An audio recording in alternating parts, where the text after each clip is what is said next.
ada yang berkata, ya, ternyata itu kalam Allah masuk ke dalam mimpinya. Ya Bishr, tayyabta ismi. Wahai Bishr, engkau telah membaguskan namamu. Engkau telah mengharumkan namaku. Engkau telah meletakkan bau yang harum pada namaku. Lalu, fawa'izzati wa jalali. Demi izzahku, demi jalalku, demi kehormatanku, demi kehebatanku, kata Allah Subhanahu wa taala, la utayyibanna ismaka fid dunya wal akhirah fa ila yaumil qiyamah yaquluna Bishr al-Hafid. Ya. Aku akan harumkan namamu dari dunia sampai akhirat. Maka kata Imam Al-Qushairi, semenjak saat itu nama Bishr al-Hafi itu dikenal oleh ahli-ahli qalbu, ahli Asmaul Husna. Maka sampai hari ini kita kalau buka kajian-kajian ilmu akhlak, ilmu qalbu, itu nama Bishr al-Hafi selalu muncul. Nah, Bapak Ibu yang makan Allah, inilah seorang Bishr al-Hafi. Beliau diangkat menjadi kekasih Allah bukan dengan banyak sholatnya, bukan dengan banyak sedekahnya. Betul, banyak sholat itu penting, banyak sedekah itu penting. Tapi menghormati siapa yang menciptakan dunia ini, baik namanya, baik sifatnya, zatnya, dan lain sebagainya. Ya, nah ini adalah jalan pintas mau menjadi kekasih Allah Subhanahu wa taala.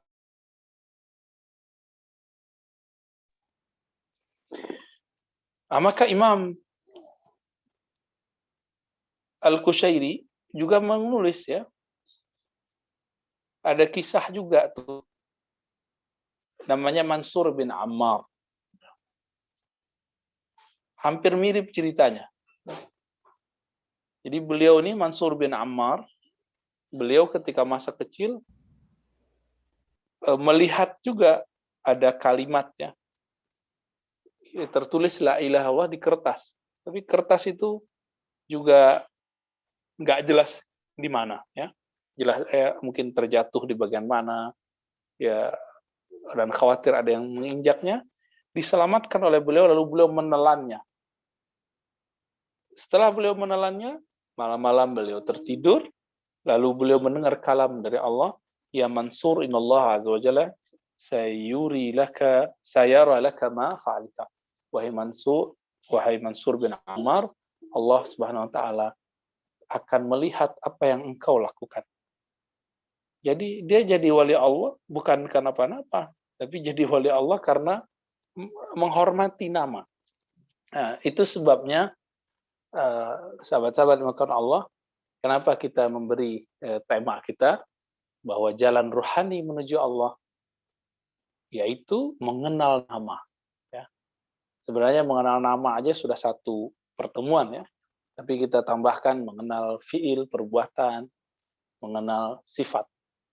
Nah, nanti kita akan fokus di mengenal nama. Kenapa saya menyebut mengenal af'al, perbuatan? Nah, mengenal af'al, perbuatan ini nanti berkaitan dengan iman kepada takdir Allah. Iman kepada takdir Allah sangat berkaitan dengan satu hal yang kita sering sebut dengan kudrah ataupun iradah. Kudrah, iradah. Kehendak Allah. Allah berkehendak apa, itu suka-sukanya Allah. Maka hari ini, sahabat-sahabat yang mengenal Allah, Allah berkehendak apa ke dunia. Begitu juga negeri kita. Kehendak Allah hari ini adalah Allah menghendaki dengan izinnya corona ada. Corona menjangkiti, virus ini menjangkiti banyak orang, bahkan sudah banyak yang wafat, ya. Semoga mereka syahid fi sabilillah, syahid fillah. Ini menunjukkan apa? Allah punya kudrah, Allah punya iradah. Dan salah satu adab dari seorang mukmin jika ingin mengenal Allah lewat perbuatan Allah, jadi ini yang disebut ma'rifatul af'al, mengenal Allah dari jalur pertama, jalur paling sederhana, itu ma'rifatul af'al. Sebelum masuk ke ma'rifatul asma, kepada nama, maka ridolah kepada takdir. Itu sebabnya Nabi mengatakan, orang yang membaca, berzikir setiap pagi, raditu billahi rabbah. Aku ridho kepada Allah sebagai Rabbku yang berkudrah iradah, berkehendak, berkuasa kepadaku. Lalu kemudian Islam sebagai agamaku, Nabi Muhammad sebagai Nabi dan Rasul Sallallahu Alaihi Wasallam. Apa kata Nabi, yang meninggal di hari itu, dia meninggal dalam keadaan yang punya Allah atau syuhada. Begitu mulianya orang yang mengenal af'al. Jadi mengenal af'al ini tidak hanya sekedar mengetahui rahasia alam. Nah, seperti kalau itu ya ahli biologi, ahli fisika, ahli kimia mungkin lebih keren dari kita. Ma'rifatul af'al itu ketika kita melihat bahwa satu karya, satu perbuatan yang ada di dunia, di alam semesta ini terhubung kepada Allah SWT, bahkan bersumber darinya. Suatu kali Imam Athaillah Sekandari ditanya mengenai, bolehkah kita menerima pemberian dari orang? Secara adab rohani, adab akidah. Apa jawaban beliau? Secara hukum fikih boleh, tapi secara hakikat ada dua hukum. Boleh dan tidak boleh. Boleh jika kita memandang bahwa ini adalah perbuatan Allah. Tidak boleh jika kita memandang bahwa ini adalah perbuatan yang terpisah dari perbuatan Allah Subhanahu wa taala. Maka teman-teman yang dapat hadiah, dapat bantuan dari orang, lihatlah yang membantu itu pada akhirnya adalah Allah. Namun Allah memuliakan orang yang memberikan itu kepada kita, maka kita muliakan dia sebagai tanda bersyukur kepada Allah adalah bersyukur kepada Khalik. Jadi ada dua cara mengenal Allah dari jalur af'al, perbuatan yang disebut ma'rifatul af'al. Yang pertama ridho kepada takdir. Kita percaya kepada takdir, tapi kok nggak ridho. Kita percaya kepada Allah, tapi kok nggak meridhai kehendak Allah. Ini aneh. Ya? Ini terlihat dari kalam-kalam orang yang mengatakan, kenapa begini? Kenapa hidup sekarang begini? Nah, ini kelihatan bahwa mereka tidak meridhai kehendak Allah. Nah, ini berbahaya. Imam Al-Hashazili mengatakan, wailun summal wail. Celaka dan sangat celaka yang ngaku beriman, tapi nggak ridho kepada perbuatannya. Nah, sahabat yang melakukan Allah. Lalu yang kedua apa? Yang kedua, bersyukur kepada makhluk. Bersyukur kepada makhluk adalah jalan bersyukur kepada Khalik. Bersyukur artinya berterima kasih. Inilah yang dikatakan di dalam Al-Quran, surah Luqman, bersyukurlah kepada orang tua, lalu kepada Allah. Jadi ada ayat begitu. Kenapa? Karena ternyata orang tua itu wasiatullah. Orang tua itu adalah wasiatnya Allah. Lalu kemudian orang-orang yang memberi kepada kita, memberi ini juga ada dua, sahabat yang kalau Allah, jangan dibayangkan memberi hanya materi. Memberi yang mahal itu, yang dia berkesan panjang, itu adalah memberi yang sifatnya imateri, karena itu kekal. Kalau memberi uang, ya itu menyenangkan pasti, tapi itu sifatnya sementara. Tapi ada yang memberi, pemberiannya itu kekal. Itulah para guru-guru, para kiai, para syekh, para kiai, mereka memberi ilmu yang ilmu itu kekal. Karena ilmu itu sifat Allah, ilmu itu baqa, ilmu itu kekal dengan kekalnya Allah Subhanahu wa taala. Nah, seorang yang diberi ilmu oleh Allah itu nggak boleh GR juga. Dia melihat bahwa ilmu ini dipinjamkan Allah kepadanya. Maka untuk apa dia berbangga, untuk apa dia sombong? Justru dia malu kepada Allah Subhanahu wa taala karena dia memakai ilmu Allah tetapi tidak mengenal sang punya ilmu. Nah, jadi ketika kita hendak mengenal Allah lewat af'al, perbuatan, maka lakukan dua tadi, ridhoi takdir, bersyukur kepada Allah dengan cara berterima kasih kepada makhluk. Dan makhluk yang paling baik kepada kita adalah makhluk yang bernama al-walid, orang tua. Ya. Lalu kemudian saudara, orang sekitar, saudara seiman, dan lain sebagainya. Dan kemudian yang kedua, ma'rifatul asma, mengenal nama. Ya. Nama ini penting sekali, karena sebanyak apa kita mengenal nama Allah, sejauh itulah kita disebut orang yang bermakrifat kepada Allah. Sejauh itulah, setinggi itulah kualitas dari penyembahan kita kepada Allah Subhanahu wa Ta'ala. Nah, dan ini bisa kita lihat dalam surah Al-A'raf ayat 180 ya. Walillahil asmaul husna fad'uuhu biha. Silakan dilihat ya. Dan sesungguh dan milik Allah lah ya. Nama-nama yang husna. Husna artinya bagus, indah, sempurna. Fad'uuhu biha, maka mintalah kepadanya. Maka mintalah kepada Allah SWT, maka serulah dia. Ya, bahkan di ujungnya dikatakan ayyaman tad'u falahul asmaul husna ya, itu di bagian yang lain. Dengan nama mana saja engkau meminta, memanggil, menyeru, Allah punya nama yang banyak. Nah, di antara nama-nama Allah Subhanahu wa Ta'ala itu yang paling penting ternyata ada dua nama yang sering kita baca ketika pembukaan satu surat. Bismillahirrahmanirrahim, berarti ada Rahman, ada Rahim. Sayyidina Ibn Abbas sebagai dinukil oleh Imam Fakhruddin Ar-Razi mengatakan Rahman itu sifat nama Allah yang berarti kasih sayangnya untuk semua makhluk. Baik orang yang kafir, mukmin, orang yang maksiat, orang yang taat, sama. Orang yang bekerja, nggak bekerja, sama. Manusia, tidak manusia, itu diberi, itu Rahman. Umum. Tapi Allah juga menyebut dirinya Rahim. Apa arti Rahim? Rahim itu Allah Maha menyayangi kepada hamba-hamba khusus, hamba-hamba pilihannya. Maka Rahim khusus kepada hamba-hamba pilihan yang disebut kekasih-kekasih Allah Subhanahu wa Ta'ala. Nah, inilah penamaan lain juga bagi Nabi. Ternyata Nabi juga bernama Rahim. Ya. Wabil mu'minina ra'ufur rahim, dua ayat terakhir dari surat Al-Bara'ah, surat Taubah. Dan terhadap orang beriman, Nabi Muhammad SAW itu Rauf, sangat lembut, Rahim, sangat penyayang sekali. Nah, maka sahabat yang melakukan Allah, ada satu kaidah ya, dari Imam Abul Qasim Al-Kushairi. Man arafa asma Allah Ta'ala hasuna ismuhu fid dunya wal akhirah. Ya, jadi ingin nggak nama kita harum di dunia, nama kita harum di akhirat?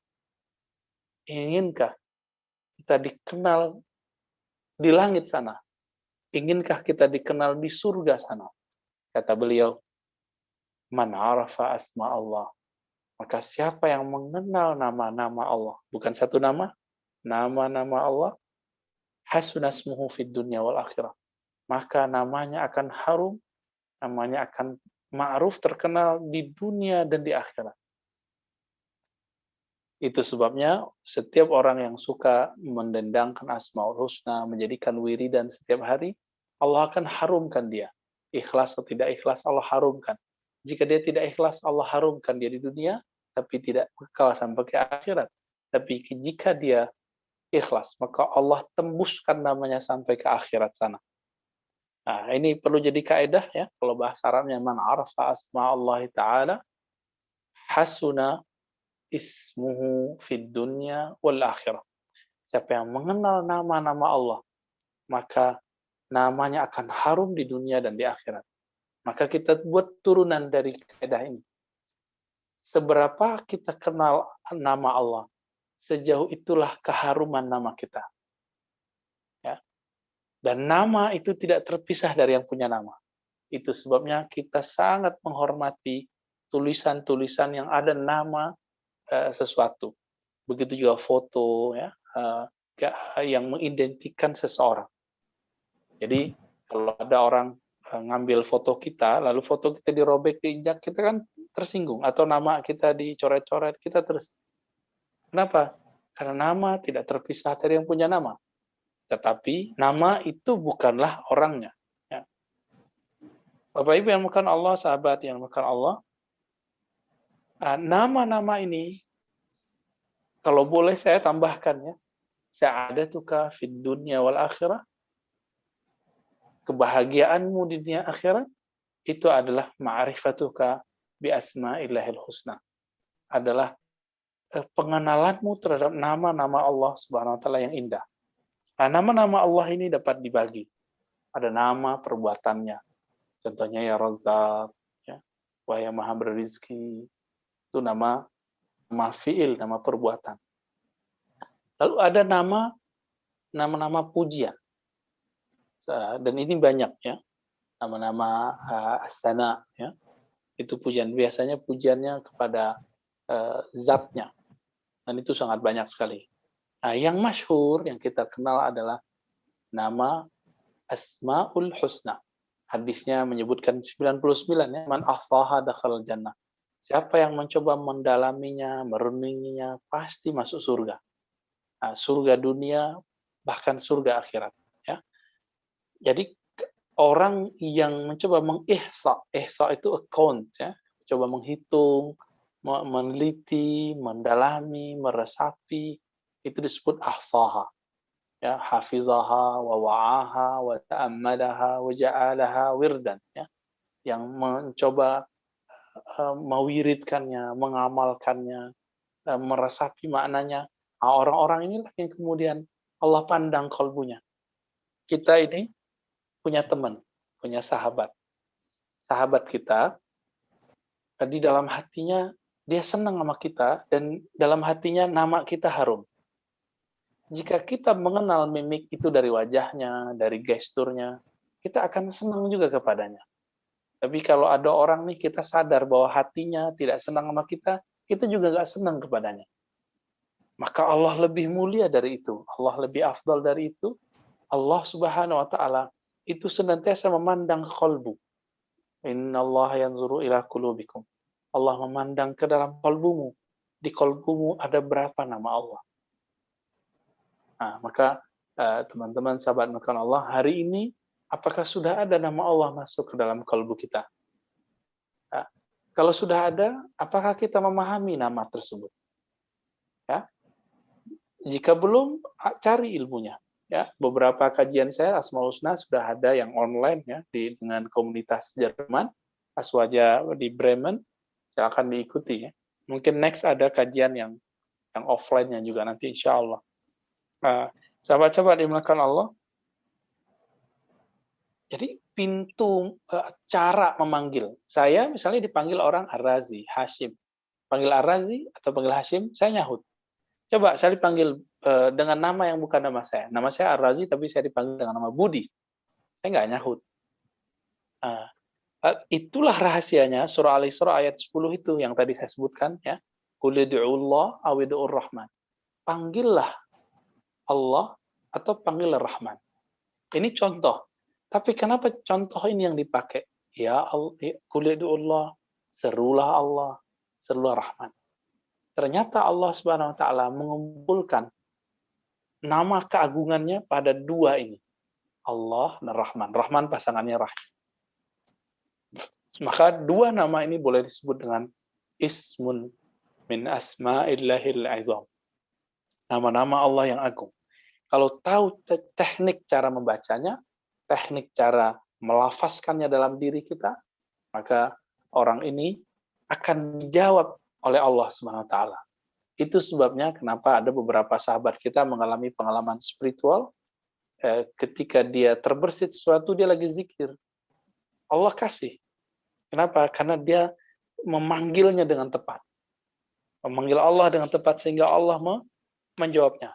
Inilah jawaban selama ini kenapa Bapak Ibu saudara Allah, doa kita belum dijawab. Karena kita memanggil Allah belum dengan namanya yang agung, belum dengan namanya yang sempurna. Kita masih memanggilnya Allah kita, bukan Allah dia. Ya. Nah, ayat ini turun dulu, kata Abdullah bin Salam, seorang Yahudi yang masuk Islam. Apa kata beliau? Malana nasma' dzikr Rahman fil Qur'an katsiran. Kami kok jarang ya dengar kata Rahman di Quran. Ya, waktu itu belum ada penyusunan Quran seperti sekarang. Setiap surat dimulai dengan Bismillahirrahmanirrahim. Sedangkan di kitab kami, wa huwa fit Taurati katsir. Sedangkan di kitab kami, di kitab Taurat itu banyak sekali Fa'anzalallah tabaraka ta'ala. Lalu Allah turunkanlah surah Al-Isra ayat 110 itu. Ya. Qul ud'ullaha aw ud'ur rahman. Katakanlah hai Muhammad, panggillah Allah dan panggillah Rahman. Memanggil itu bisa dengan ya Allah, bisa dengan ya-nya hilang. Misalnya saya memanggil teman saya tadi Budi. Hey Budi, gitu. Kalau jauh, hey Budi, misalnya kalau jauh. Ya, bahasa Arabnya ya Budi. Tapi jika dia dekat, itu nggak ada lagi ya-nya. Ya Budi, nggak ada. Hey Budi, bud, gitu ya. Sama. Jadi banyak yang bertanya, kenapa di zikir-zikirnya para ulama ahli kolbu itu menyebut nama Allah nggak pakai ya, ada yang pakai ya. Itu penjelasannya kayak tadi.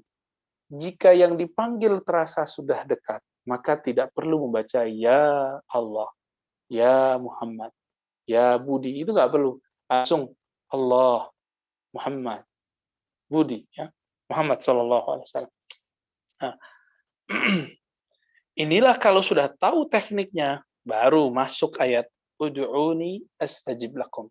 Panggillah aku, maka aku jawab permintaanmu. Itu yang surat Ghafir ayat 60. Nah, Bapak Ibu yang melakukan Allah, jadi ma'rifatul asma itu pintunya adalah minimal membaca Asmaul Husna. Asmaul Husna itu nama yang masyhur. Di kalangan para nabi dan wali Allah ada nama yang disebut nama asrar. Karena ini disebutkan indikasinya dalam banyak ayat dan dalam hadisnya. Anta kama asnaita ala nafsik. Begitu hadisnya. Engkau sebagaimana engkau memuji dirimu. Di hadis yang itu juga disebutkan istasarta, yang engkau simpan di dalam dirimu, nama-nama itu. Nah, yang disebut wali Allah itu, mereka yang menyimpan di kolbunya nama-nama rahasia itu. Nah, di setiap nama 99 itu, nanti dia merujuk ke nama rahasia tersebut. Nah, Bapak Ibu yang bukan Allah, itulah yang ada dalam kolbu Nabi Sallallahu Alaihi Wasallam. Itu yang diwariskan ke sahabat, itu yang diwariskan ke tabi'in, itu yang diwariskan sampai zaman ini. Jadi kenapa doanya para guru, para ulama yang ahlullah itu mustajab? Karena mereka tahu cara memanggil Allah. Ini kata kunci juga. Setan itu iblis, mbahnya setan itu iblis, bisa memanggil Allah. Maka Allah kekalkan hidupnya. Dengan acara apa? Dia sebut salah satu sifat dari Allah, Allah yang Maha Aziz, yang Maha Izzah, itu kemudian membuat Allah mengabulkan doanya. Jadi bayangkan, setan aja berdoa, itu dikabulkan, iblis. Disitulah kemudian boleh kita buat rumusan bahwa tidak mesti dikabulkan doa seseorang, itu pertanda orang ini diterima dan dekat di sisi Allah. Bisa jadi dia cuma tahu cara memanggil, tapi dia tidak mengenal siapa yang dipanggil. Kira-kira seperti itu. Nah, ini ma'rifatul asma. Nah, di ma'rifatul asma inilah kemudian muncul pengobatan, ya. Ada orang ngobatin. Ruqyah itu kan pakai nama Allah. Kemudian juga ada misalnya kita mau memberkahi rumah, baca aja masuk Asmaul Husna di rumah setiap hari. Maka kalau punya kaligrafi, salah satu di rumah yang saya rekomendasikan adalah kaligrafi yang ada Asmaul Husnanya. Itu sangat bagus. Oh, kita nggak perlu aksesoris, Ustaz. Nama Allah di hati kita aja. Iya, kita ini masih makhluk fisik. Kita perlu suasana, kita perlu kondisi, prakondisi. Maka kalau mau seni, ya seni kaligrafi, ya. Walaupun di luar sana ada yang sok-sokan anti kaligrafi, ya mereka kalau datang ke negeri-negeri Arab, baik ya, Mekah, Madinah ataupun Mesir, Yaman, itu semua tempat-tempat ibadah, tempat-tempat keilmuan itu dipenuhi dengan kaligrafi nama Allah, kaligrafi Al-Quran dan lain-lainnya. Sahabat-sahabat yang melakukan Allah, nah kembali ke ayat yang saya baca di awal tadi, surat Maryam ayat 65. Ya. Rabbus samawati wal ardh. Dialah pencipta langit dan bumi, dan antara keduanya, maka kenalilah dia, dan sabarlah dalam mengenalinya. Sembahlah dia dan sabarlah dalam menyembahnya. Hal ta'lamu lahu samiyya? Apakah engkau tahu namanya? Apa engkau tahu keluhurannya, ketinggiannya? Jadi nama itu menunjukkan juga kelas, ya. Dan Allah Subhanahu wa taala sangat luhur sekali darajahnya, ketinggiannya. Sahabat-sahabat dimuliakan Allah, terakhir ya sebelum kita menutup ya. Jadi makrifat mengenal Allah itu tidaklah susah. Ambil Asmaul Husna, lalu pelajari namanya, pelajari isinya, panggil dia dengan nama itu. Masalahnya, ini jadi masalah.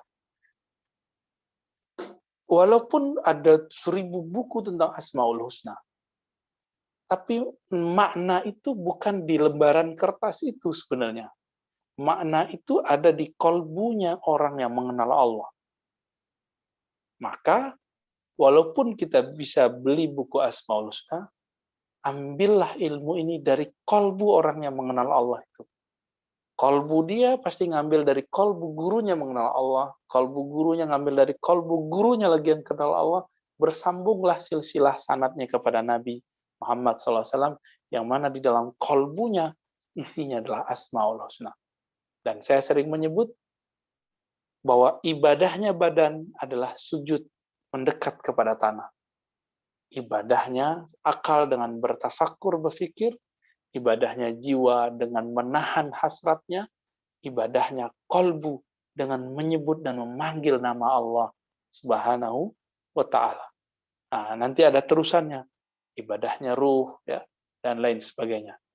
Nah, jadi sekarang kita udah tahu nih, ibadah apa dengan mengenal Allah, dengan nama Allah?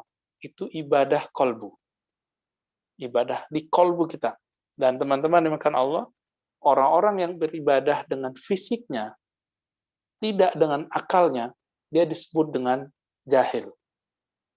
Dia ibadah, akalnya nggak sadar, disebut dengan jahil. Atau sukara, mabuk. Dan sholat orang ini tidak diterima di sisi Allah. Ada orang yang ibadah, sholat, dengan badannya, dengan nafs jiwanya, tapi akalnya tidak sempurna. Artinya dia tidak memahami apa yang dia baca. Tapi dia berkeyakinan saja Allah mendengar, maka Allah masih akan hargai orang ini. Ada yang lebih tinggi. Ada orang yang ibadah dengan tubuhnya, menghayati dan akalnya, ya, menahan jiwanya, lalu kolbunya menyebut nama Allah, maka ibadah orang ini akan lebih berkualitas. Kalau kita boleh buat satu ilustrasi, ibadahnya orang yang dengan fisik tanpa akal, 1000 kali, 1000 rakaat orang yang ibadah dengan fisik, itu lebih afdol orang berpikir sesaat mengenai nama Allah. Orang bertafakur sesaat mengenai asma Allah. Maka adalah hadis, orang yang jahil, sholat itu tidak lebih afdol daripada orang yang alim tidur. Orang alim tidur itu di kolbunya ada nama Allah. Tersimpan masuk ke alam bawah sadarnya. Sama, orang yang ahli kolbu, ibadah, itu lebih afdol jauh daripada orang yang hanya sekedar tafakur dengan akalnya. Maka 1000-nya sholat ahli filsafat, ahli kalam, profesor doktor yang dia bisa menerjemah, memaknai, menghayati bacaan-bacaan Asmaul Husna, bacaan-bacaan sholat, itu tidak lebih afdol daripada ibadah ahli kolbu yang langsung merasakan pengenalan nama-nama Allah Subhanahu wa ta'ala. Nah, inilah yang kemudian dikatakan bahwa amal kolbu lebih tinggi, lebih berat, lebih bercahaya, lebih berkualitas daripada amal akal dan amal jasad. Nah, jadi saya mengajak diri saya sendiri dan teman-teman semua, mulailah berlatih. Ibadah itu tidak hanya fisik, tapi juga beribadah dengan akal dan kolbu kita. Nah, kira-kira begitu, Bu Tina dan teman-teman. Silakan kalau ada yang mau diskusikan, ya. Bu Babi, Bu, namanya kok Babi, Bu? Bu Baby. Oh, Baby, maaf Bu, salah baca. Bu Baby Pramono, ya. Takut salah baca. Oke, Baik, silakan Bu Baby. Ya. ya. Ini ada yang bertanya, saya bacakan dulu 2 pertanyaan. Yang berkaitan aja Bu ya. Ya, bagaimana caranya memanggil nama Allah dengan cara yang benar? Yang pertanyaan kedua, mohon diulang kembali cara berzikir dengan nama-nama Allah. Oke, baik. Cara memanggil nama Allah, ya. Seharusnya cara ini diambil dari kolbunya para ulama, ya. Tapi teknik umumnya kita sampaikan saja di sini. Ya. Allah itu kan maha mendengar. Allah itu maha tahu. Coba ambil Asmaul Husna satu aja. Atau ambil Asmaul Husna dan baca artinya. Nanti lihat mana dari nama itu, makna yang terkandung di dalam nama mana yang membuat kita tersentuh. Dari 99 itu, coba dicek, baca aja, baca namanya, lalu baca artinya. Mana yang lebih cocok pada diri kita? Jika terasa nih, sentuhannya lebih kepada nama, misalnya ada yang lagi hidupnya susah, gitu ya, terus tersentuh dengan nama Razzaq, merinding dia, maka panggil, ya Allah, ya Razzaq, ya Allah, wa ya Allah, ya Maha Berizki. Tapi ada adabnya. Apa adabnya? Ketika kita berdoa, meminta sesuatu, jangan memaksa Allah. Kenapa? Karena Allah tahu kapan kita bakal dikasih. Kita belum ada, Allah sudah tentukan kita bakal dikasih di jam berapa, hari apa, tahun apa. Dan adab yang kedua, kita memanggilnya bukan untuk memberitahunya, karena Allah sudah jauh lebih tahu. Nah, jadi ini teknik yang diajarkan oleh imam kita, salah satunya Imam Zarruq, ya. Imam Zarruq ini salah satu mujaddid dalam tradisi zikir Syaziliyah. Ya. Baik, berikutnya Ustaz, Buya. Ada pertanyaan, bolehkah melafazkan nama Allah melalui musik nasyid dan apakah ada di zaman Nabi? Ya, bagus. Ini bagus ya. Apakah boleh melafazkan Allah melalui alat musik? Ya? Dan apakah ini ada di zaman Nabi? Nasyid, arti bahasa Arabnya adalah dendang, ya, mendendangkan sesuatu, baik syair atau apapun. Di zaman Nabi ada sahabat-sahabat yang dikenal sebagai penasyid, munsyid, syair. Ada namanya Labid. Dalam Sahih Bukhari, Nabi memanggil berdendang dengan syairnya Labid.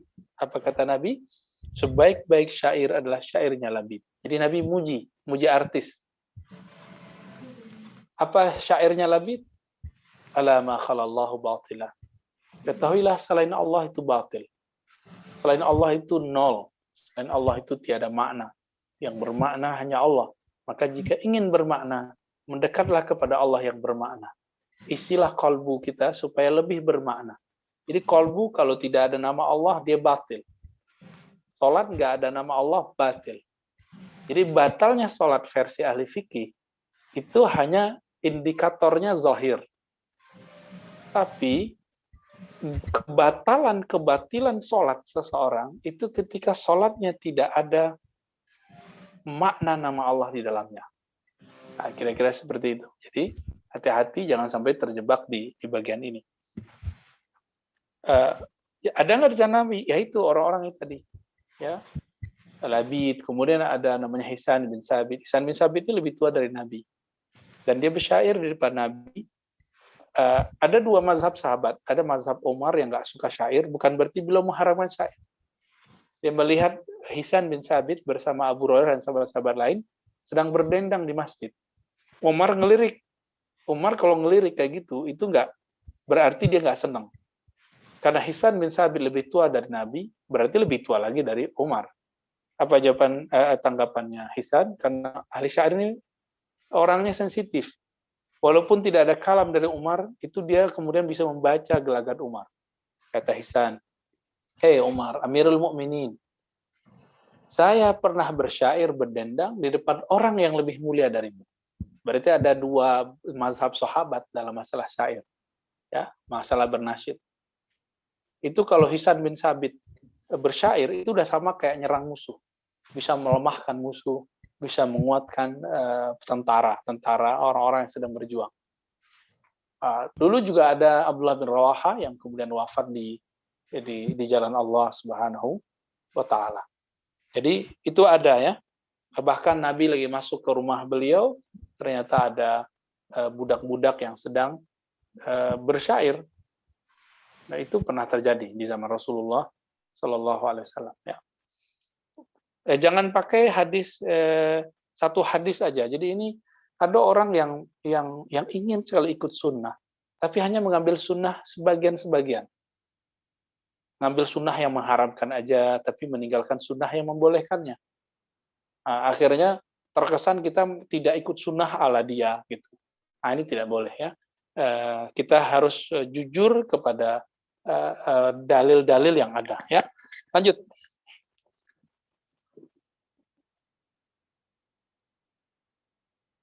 Silakan, Bu.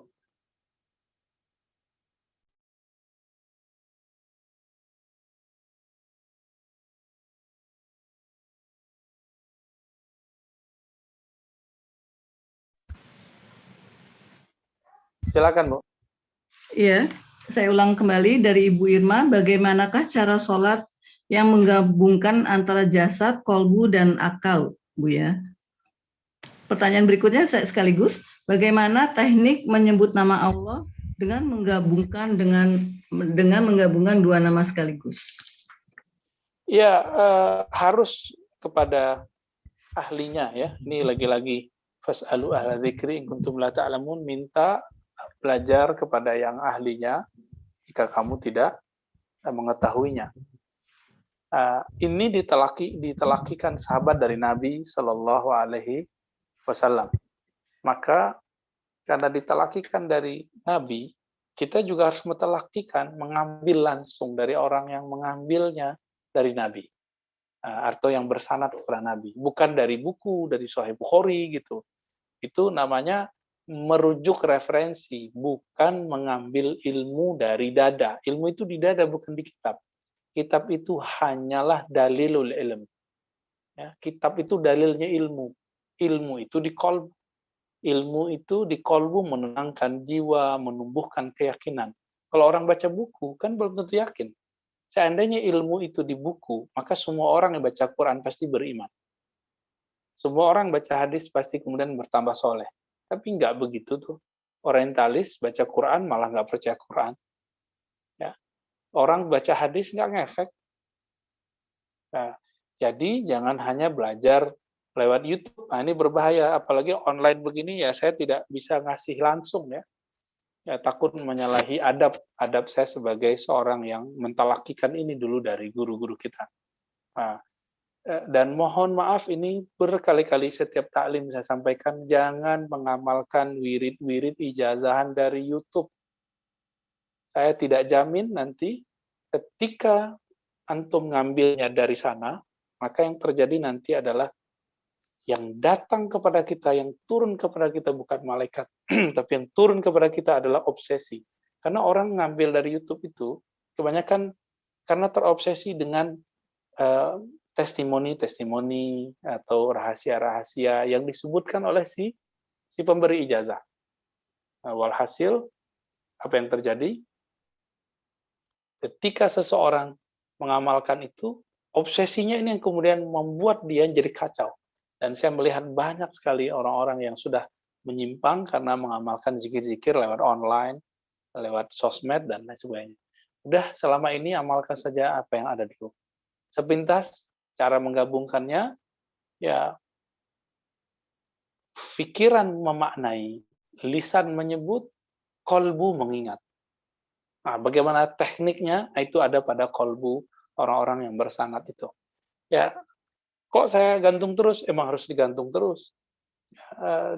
Ini akhir zaman ini kan orang gampangin ilmu semua ya. Karena menggampangkan ilmu, akhirnya orang gampang ragu. Dan hari ini gampang orang-orang tersesat karena menggampangkan ilmu. Dulu orang ambil satu hadis ya harus sebulan 2 bulan. Sama belajar zikir kolbu itu juga gitu juga. Ya. Jadi tekniknya, prakteknya ambil dari mereka, tapi teorinya kira-kira begitu. Lisan menyebut, akal pikiran kita memaknai, kolbu kita mengingat.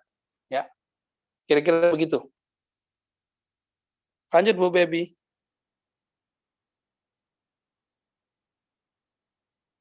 Diaktifkan dulu Bu.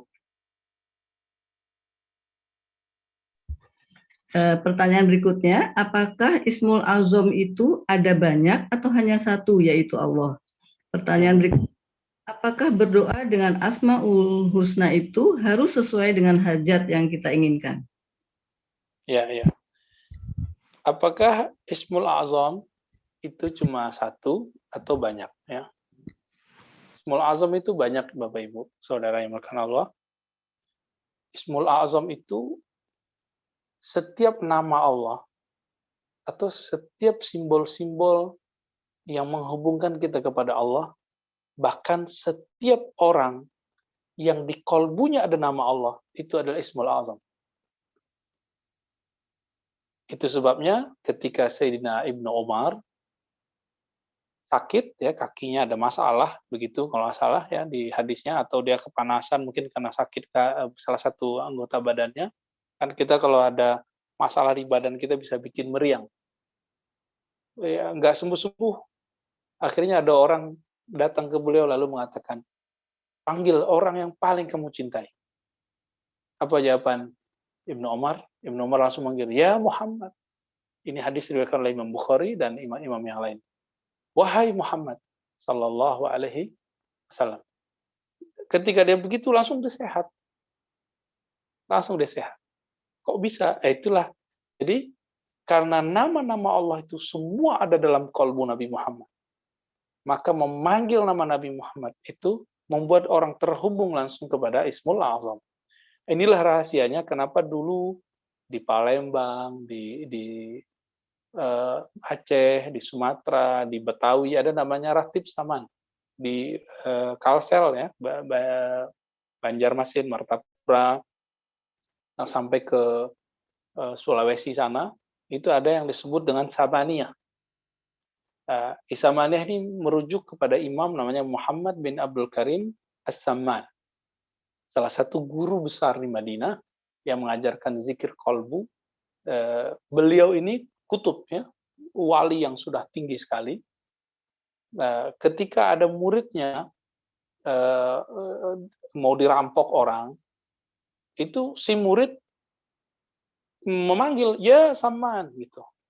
Ya Saman itu bukan berarti dia menyembah Syekh Muhammad bin Abdul Karim Saman, tapi dia teringat Syekh Saman, maka dia teringat kepada ajaran Syekh Saman bahwa Allah lah yang Maha Kuasa. Allah lah yang bantu dia. Nah, ini yang namanya nida dalam bahasa Arabnya. Nida itu tidak syirik. Yang syirik itu menyekutukan Allah, menyembah selain Allah.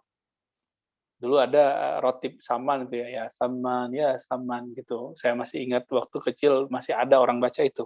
Sekarang kayaknya udah jarang baca itu. Di Betawi juga udah nggak ada kayaknya. Kalau masih ada wallahu alam. Dulu di Jakarta itu Kiai Mughni ya wallahu taala alam, itu sekarang ilmunya di mana? Terkubur di mana saya tidak tahu lagi ya. Jadi Ismul Azam itu Asmaul Husna, semua Asmaul Husna adalah Ismul Azam. Tapi semua Asmaul Azam itu terkumpul pada nama Allah. Tapi nama Allah itu kan juga alif lam lam ha itu intinya ada di hu, tapi juga ada di alif. Nanti itu ilmunya panjang lagi, dan itu harus ketemu lah. Kalau saya nggak bisa mengobarkan ya, nah saya akan melanggar adab kalau bahas itu. Ya. Maka ada zikir hu. Hu itu ya ujung dari nama Allah, dan hu itu kan ada wawunya nanti. Huwa, dia itu Allah ya, yang luar biasa itu. Oke, jadi Ismul Azam Ini saya tutup pertanyaannya ini dengan dialog antara Imam Abul Hasan Syadzili dengan muridnya. Jadi Imam Abul Hasan ditanya, apakah Ismul Azam itu? Lalu beliau menjawab, Al-Wali, wali Allah. Ya, waliullah. Juga ada Imam Junaid ditanya, ajarkan aku dong, wahai Imam Junaid, Imam Abu Yazid, maaf ya. Wahai Abu Yazid, Bayazid, alimni Ismul Azam. Ajarkan aku Ismul Azam. Abu Yazid ini emang dasar orang yang sangat suka. Kamu minta diajarkan nama yang agung. Azam, azam artinya nama yang agung. Ya udah, kamu kasih tahu dulu kepadaku Ismallahil Asghar, ya. Nama Allah yang kecil. Kalau kamu tahu nama Allah yang kecil, nanti kamu tahu nama Allah yang agung. Ya nggak bisa jawab orangnya. Akhirnya nggak jadi deh, ya. Berarti inti dari Ismul Azam itu mengenal rahasia nama, gitu. Dan apakah mesti kita minta kepada Allah sesuai dengan hajat kita lalu dikaitkan dengan nama? Itu bisa. Tapi dengan adab yang tadi bahwa kita bukan memberitahunya, kita justru sedang bermanja-manja kepadanya. Ya, lanjut Bu Baby.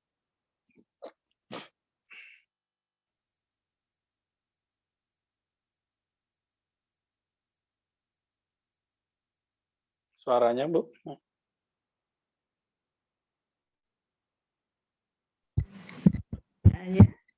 Bagaimana agar pemahaman Asmaul Husna akan berbuah akhlak yang baik? Berikutnya, oke. Satu lagi, kita membedakan antara hati dan pikiran yang berbicara. Jadi baik. Ya, supaya Asmaul Husna berbuah mudah, ya, mudah sekali. Man ahsaha dakhala jannah. Itu Nabi sendiri yang kasih ajar. Siapa yang ahsaha, siapa yang menghafalnya, mengulang-ulangnya, mewiridkannya, menghayatinya, maka nama itu akan memancar dari kolbu akan mengalir ke seluruh darah kita, tubuh kita, disitulah nanti muncul akhlak.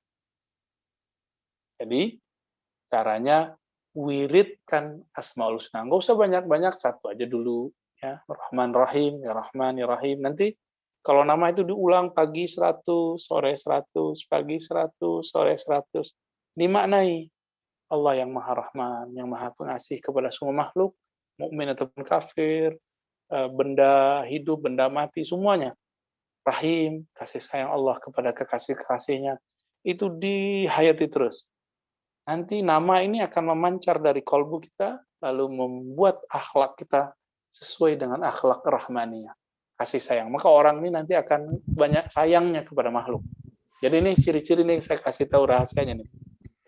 Kalau ada orang dia sangat benci kepada selain orang beriman. Nah, orang ini mungkin barangkali dia kecipratan hanya nama Rahim.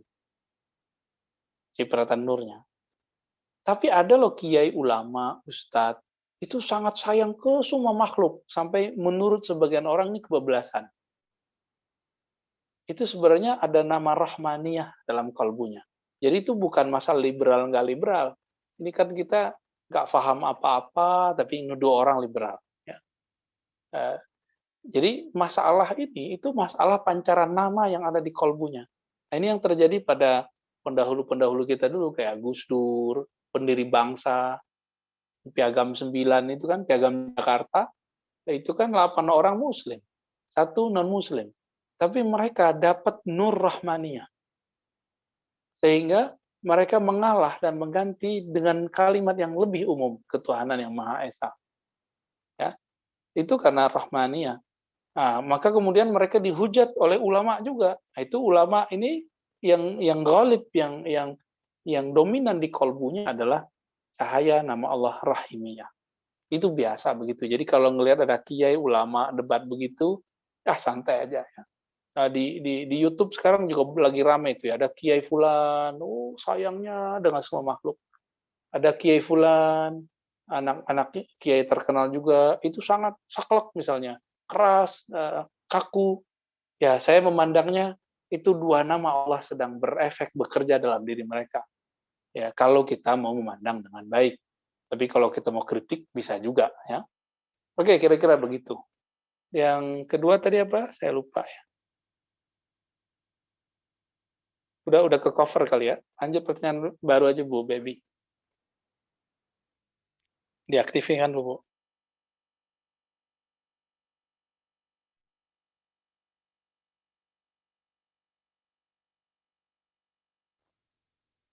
Mbak Bibi, speakernya diaktif. Oh maaf. Pertanyaan berikutnya adalah, Buya, bolehkah saya bertemu dengan Buya di kediaman Buya karena rumah saya dekat dengan Buya? Kemudian di daerah kami Kalideres masih dibaca saman. Apa baca saman diperbolehkan Buya? Ini karena pendek, boleh saya tambah satu lagi Buya? Ya. Apakah mengamalkan ratib-ratib harus mendapatkan ijazah dari gurunya terlebih dahulu? Oke, baik.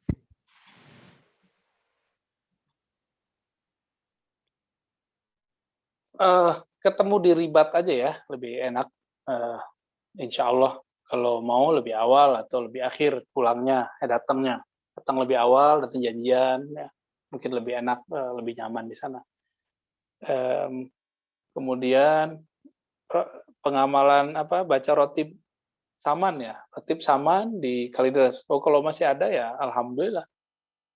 Akan dibaca, tapi jangan hanya sekedar melakukan, mendendangkan, tapi kalau bisa memahami isi manakib samannya, lalu memahami zikirnya, apa zikirnya Syekh Saman itu ya. Sebenarnya ada satu kitab beliau yang sudah mulai langka, tapi jarang dibaca orang, sudah diteliti sebenarnya di kampus-kampus, judulnya An-Nafahat Al-Ilahiyah.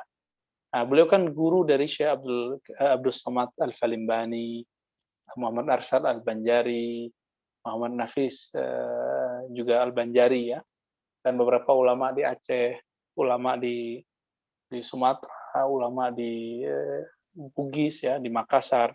Saya melihat pengaruh ajaran beliau masuk ke wilayah-wilayah yang saya sebutkan tadi. Di daerah Jawa emang kurang, tapi daerah Jakarta dulu sempat ada ya. Silakan dihidupkan kembali kalau bisa, ditelusuri kembali sanadnya kemana, dan itu akan menarik ya. Jadi silakan dibaca ya. Oke, cukup Bu Baby. Pertanyaan berikutnya adalah, mohon diceritakan secara singkat sejarah Thariqah Naqsabandiyah. Oke, baik, bagus. Thariqah Naqsabandiyah. Jadi ada thariqah yang muncul di negeri Arab. Misalnya Naqsabandiyah, Qadiriyah, Syadziliyah. Itu pun Arabnya sudah di luar ya. Arabnya sudah jauh dari Hijaz. Lalu ada thariqah yang berkembang di kalangan ulama-ulama Ajam, ulama Parsi, ulama-ulama Turki, lalu ulama-ulama Uzbek. Ada seorang imam namanya Abdul Khaliq Al-Ghujdawani. Dia merantau dari Malta, berguru kepada Yusuf Al-Hamadani, sezaman dengan Imam Abdul Qadir Jilani. Dia merantau ke Uzbek, sampailah di kota Bukhara, kota yang dulu Imam Bukhari tinggal di sana. Mengajarkan zikir-zikir di sana, mulai dari zikir yang keras sampai zikir yang lembut. Lalu beliau punya murid, berkembang di generasi setelahnya, ya udah lewat sekitar 5 generasi, muncullah seorang imam namanya Muhammad Bahauddin. Imam Muhammad Bahauddin ini imam Ahlus Sunnah, ahli hadis juga sebenarnya, cuma lebih dikenal nanti sebagai ahli zikir. Dia berguru kepada Imam Mir Kulal. Saya pernah berkunjung ke wilayah ini semua, alhamdulillah. Sanad-sanad seperti ini kita pernah napak tilas lah, alhamdulillah. Mir Kulal ini masih zikirnya keras. Ba'da sholat, itu beliau zikir keras, la ilaha illallah, la ilaha illallah, keras sekali, sangat-sangat keras. Lalu setiap kali beliau berzikir, Imam Bahauddin itu keluar. Zikir keras beliau keluar. Zikir di rumahnya atau zikir di tempat yang lain. Akhirnya murid-murid senior dari Imam Mirkulal menggosipkan beliau dan melaporkan sikap Muhammad Bahauddin kepada gurunya Mirkulal. Apa kata Mirkulal? Jangan kamu menggunjingkan dia, karena engkau tidak tahu apa yang ada di dalam kolbunya. Lambat laun, akhirnya muncullah suatu pemahaman. Ternyata kualitas kerohaniannya Muhammad Bahauddin ini lebih kuat. Jadi dia melaporkan ke gurunya, dengan zikir yang lembut, dia merasakan ada cahaya terukir dalam kolbunya. Maka bernamalah nanti Imam Bahauddin itu dengan Syah Naqsyaband. Orang yang kolbunya bercahaya ketika berzikir. Zikir apa? Zikir yang lembut. Nah, disitulah kemudian dia bernama Muhammad Bahauddin Syah Naqsyaband. Nah, beliau waktu masih mudanya dinikahkan dengan putri gurunya, ya. Masih muda, umur 18-an itu udah nikah. Kemudian menjadi mursyid, jadi wali Allah setelah lama melatih dirinya. Dan kemudian beliau punya murid lanjutnya, mantunya, terus sampai kemudian berpindah dari Baqi Billah. Baqi Billah dikatakan kamu harus mencari muridmu di India. Maka sanad ini kemudian berpindah dari Uzbekistan ke India. Jadi tadi Uzbek dari Arab tadi, ya. Kemudian ke India. Dari India nanti balik lagi ke Mekah. Maka nanti dikenallah Tarekat Naqsyabandiyah itu dengan orang kita, ya, dengan Zawiyah Jabal Abi Kubais. Orang-orang Sumatera itu senang sekali nyebut kalimat Jabal Abi Kubais. Karena di situ ada guru fenomenal namanya Said Abdullah Afandi, murid dari Maulana Khalid. Maulana Khalid sendiri itu orang Baghdad, yang di Baghdad sendiri dia kemudian terlibat isu politik, akhirnya beliau pindah ke Damaskus. Di Damaskus, beliau kemudian mengembangkan zikirnya dan mempunyai khalifah pengganti penerus ratusan orang, sehingga disebutlah beliau mujaddid berikut yang bernama Thariqah Naqsyabandiyah Khalidiyah. Ya. Dari inilah bercabang ke mana-mana, ke Mekah, ke Mesir. Di Mesir itu ada Muhammad Amin Al-Kurdi, Al-Irbili, itu teman-teman yang Al-Azhar pasti tahu, ya. Di Damaskus cabangnya banyak, di daerah Irak, daerah Libanon, kemudian sampai ke wilayah Turki. Nah, di Turki ada cabang baru lagi, ada cabang Syekh Mahmud, ada cabang Syekh Haqqani. Di India juga ada cabang macam-macam. Di Indonesia orang kita tidak mengganti namanya, tetap Khalidiyah. Nah, ada satu lagi yang bergabung dengan Qadiriyah, namanya TQN Qadiriyah wan Naqsyabandiyah, menghidupkan kembali zikir keras yang dulu sempat dipendam oleh Muhammad Bahauddin Syah Naqsyabandi, tapi jalurnya bukan jalur Khalidiyah, jalurnya jalur Muzhariyah, Mujaddidiyah. Kira-kira begitu penjelasan singkatnya. Kalau jelaskan bisa 2 jam juga tuh, ya. Ya, gitu Bu Baby. Buya udah capek atau boleh? Terserah nih. Ini jam berapa ini? Udah jam 9 lewat. Kalau masih ada, silakan, kasihan kalau nggak dijawab juga. Ya. Jadi ada yang bertanya, apakah apabila kita ingin melaksanakan Suaranya kurang jelas, Bu. Sorry. Apakah kalau kita ingin melaksanakan ratib harus mendapat ijazah terlebih dahulu dari guru? Oke. Ya. Mungkin maksudnya Ratibul Haddad kali, ya, Ratibul Haddad, Ratibul Atas. Yang saya terima dari guru-guru Alawiyah, Ba'alawiyah, ya, Thariqah Ba'alawiyah, bahwa Thariqah Ba'alawiyah thariqah terbuka. Khusus Ratibul Haddad, Ratibul Atas sebenarnya boleh diamalkan oleh siapa saja. Cuma keberkahannya biasanya tidak kuat. Maksud berkah itu istiqomahnya nanti nggak muncul.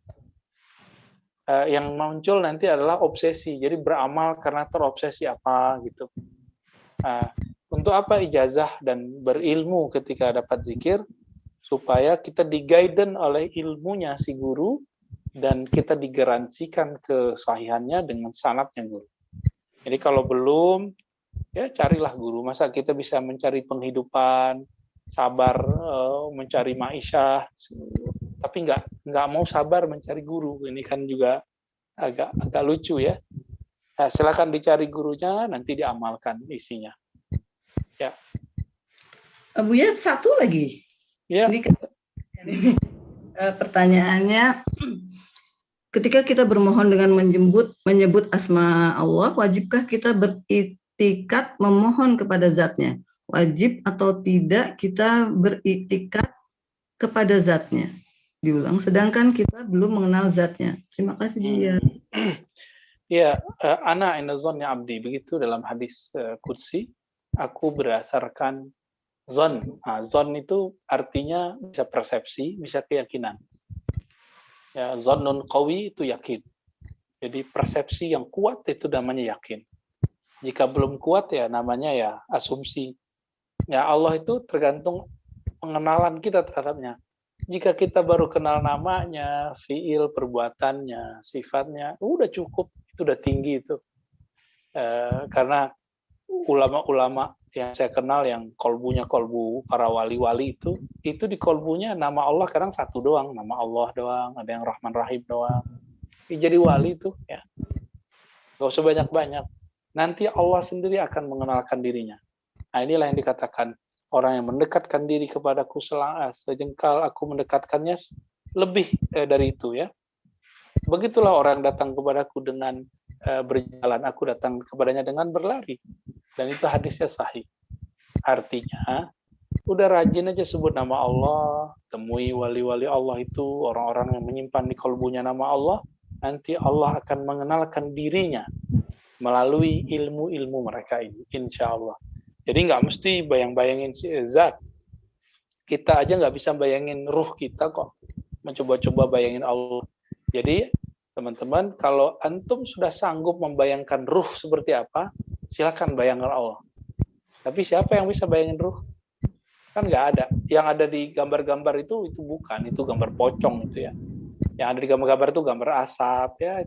Itu nggak benar. Ruh tidak menempati badan, tapi tidak jauh dari badan.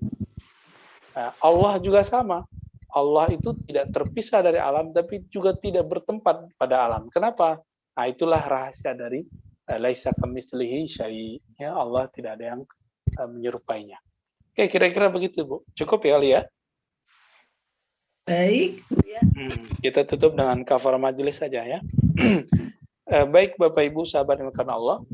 Kesimpulan kajian kita, saya mengulang kalam yang di awal tadi.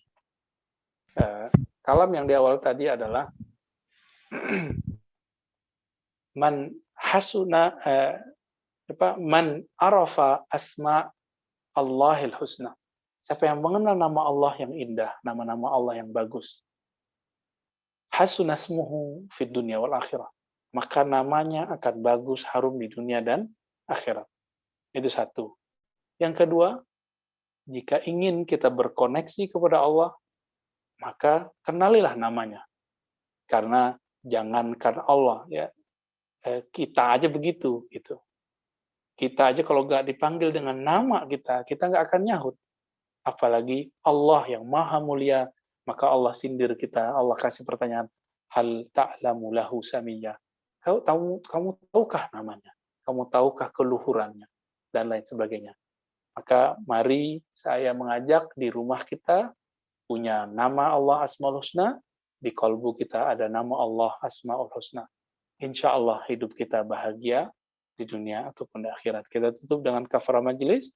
Subhanakallahumma wa bihamdika asyhadu an la ilaha illa anta astaghfiruka wa atubu ilaik. Rabbana atina fid dunya hasanah wa fil akhirati hasanah wa qina adzabannar. Inna ala dzikrika wa syukrika wa husni ibadatik.